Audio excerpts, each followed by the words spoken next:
Di atas langit Tehran pada pukul 6.35 waktu setempat, sebuah jet tempur Israel F-35I Adir sedang berada jauh di dalam wilayah udara musuh untuk menjalankan misi serangan.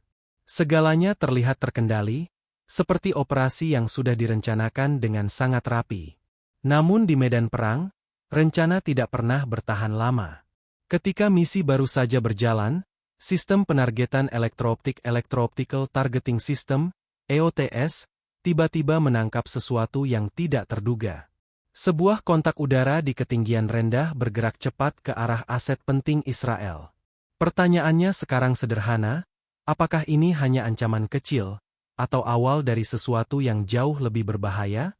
Sinyal panas itu semakin jelas. Dari analisis inframerah, objek tersebut akhirnya teridentifikasi sebagai Yakovlev Yak-130. Secara desain, ini bukan jet tempur garis depan, melainkan pesawat latih. Tapi di medan ini, pesawat tersebut sudah dimodifikasi untuk perang.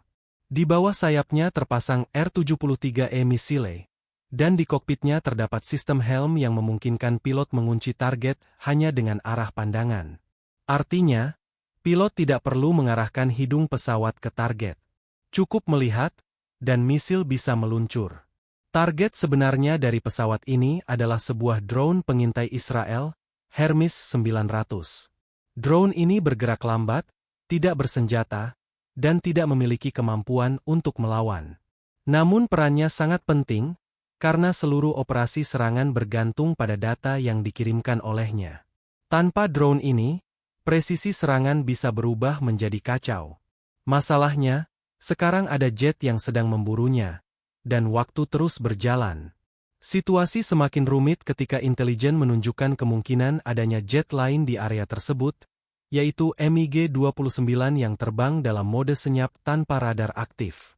Jet ini membawa persenjataan seperti R-27 Missile dan R-73. Ini berarti ancaman tidak datang dari satu arah saja, melainkan dari beberapa lapisan sekaligus. Di saat yang sama, F-35 mulai menurunkan ketinggian. Ia masuk ke wilayah paling berbahaya, di mana sistem pertahanan jarak dekat dan rudal bahu siap setiap saat. Kota Tehran di bawahnya masih terbakar dari serangan sebelumnya, menciptakan gangguan panas yang sangat besar bagi sensor inframerah. Pilot mengandalkan Distributed Aperture System, DAS, untuk melihat ancaman dari segala arah, tetapi bahkan sistem secanggih itu hanya memberi waktu beberapa detik untuk bereaksi. Di udara yang penuh kekacauan ini, beberapa pesawat tempur Israel dan drone beroperasi secara bersamaan dalam jalur yang berbeda. Semua dikendalikan oleh sistem koordinasi agar tidak saling bertabrakan. Namun satu manuver yang tidak terduga membuat kekacauan kecil terjadi. Sebuah F-35 lain melintas terlalu dekat di jalur serangan, memaksa pilot lain membatalkan penembakan di detik terakhir. Di tengah semua itu, satu F-35 tetap terus turun sendirian, masuk lebih dalam ke zona bahaya. Di dalam kokpit, pilot akhirnya memilih senjata yang lebih senyap, yaitu Python 5 Missile. Rudal ini tidak membutuhkan radar aktif, hanya sensor inframerah dan panduan dari helm pilot. Namun menembak di lingkungan seperti ini sangat berisiko. Kota yang terbakar menciptakan banyak sinyal panas palsu yang bisa mengacaukan sistem penargetan. Sementara itu, seorang pilot MiG-29 terus mengamati langit tanpa menyalakan radar.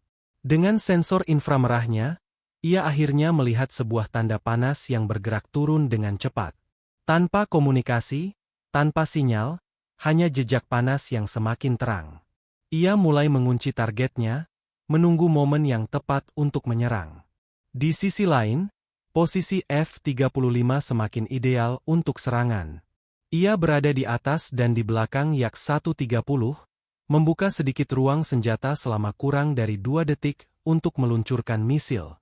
Itu adalah risiko besar, karena dalam waktu sesingkat itu, seluruh sistem pertahanan musuh bisa mendeteksinya. Tapi tidak ada pilihan lain. Rudal Python 5 akhirnya dilepaskan, dan semuanya bergantung pada detik-detik berikutnya. Rudal itu meluncur menembus kekacauan panas di atas Tehran. Ia mengabaikan semua gangguan visual dan hanya mencari satu tanda panas yang tepat. Dalam hitungan detik, rudal itu menemukan targetnya dan menghantam tepat di antara mesin Yak-130. Ledakan langsung terjadi, dan pesawat itu hancur di udara. 2 kursi lontar sempat keluar, menyelamatkan awaknya dari kehancuran total. Drone yang menjadi target utama tetap melanjutkan orbitnya, tanpa menyadari apa yang baru saja terjadi di belakangnya. Sesaat setelah itu, suasana kembali sunyi. Tidak ada lagi ancaman langsung terhadap drone tersebut. MiG-29 kehilangan jejak panasnya, dan kontak menghilang dari layar. Tidak ada kepastian apakah target itu hancur atau hanya menghilang dari sensor. Namun satu hal jelas, ancaman terhadap operasi telah berhasil dihentikan. Namun perang di atas Tehran belum selesai.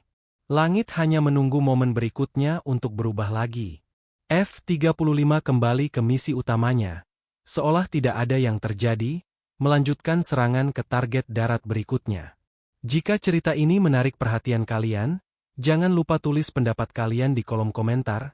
Bagikan video ini ke teman kalian yang suka cerita militer dan teknologi, dan jangan lupa subscribe serta tekan tombol lonceng agar tidak ketinggalan cerita berikutnya.